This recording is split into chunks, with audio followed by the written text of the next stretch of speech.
Art এডুকেশনের প্রধান 4টে এমন বিষয় আছে যেটা প্রত্যেকটা স্টুডেন্টের উচিত এডুকেশন পিরিয়ডে সবসময় মাথায় নিয়ে চলা। অর্থাৎ আমাদের মনে রাখতে হবে সবসময় যেন এই 4টে বিষয় আমাদের পুরোপুরিভাবে অ্যাক্টিভ থাকে। প্রথমটা হলো ধৈর্য।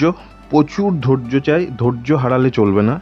যেমনই হচ্ছে আমি ধৈর্য হারাবো না। দ্বিতীয় হচ্ছে স্টাডি, অর্থাৎ আমি যদি কোনো রেফারেন্স ছবি নিই তাহলে সেই ছবিটাকে আগে বুঝতে হবে, কিংবা আমার যে থট, আমার যে চিন্তা, আমি যে ইমেজিনের ওপরে ছবিটা করছি তার প্রপার লাইন অ্যাঙ্গেল সমস্ত কিছু আমাকে বুঝতে হবে। তৃতীয় বিষয় হচ্ছে সঠিক পরিকল্পনা করতে হবে, অর্থাৎ যে কোনো ছবির যে ফার্স্ট ইনফ্রাস্ট্রাকচার হয় সেটা আমি কিভাবে করব সেই বিষয়ে একটা সঠিক প্ল্যানিং করতে হবে। এবং চতুর্থ বিষয় হচ্ছে অবিরত চেষ্টা বা এক্সপেরিমেন্ট, অর্থাৎ যদি কোনো ডিফিকাল্ট সিচুয়েশন আসে সেটা থেকে আমি নিজেকে কিভাবে ওভারকাম করব সেই বিষয়ে অবিরত চেষ্টা এবং এক্সপেরিমেন্ট চালিয়ে যেতে হবে। তো আজকে ব্ল্যাক পেনের উপরে একটা বডি স্ট্রাকচার করলাম।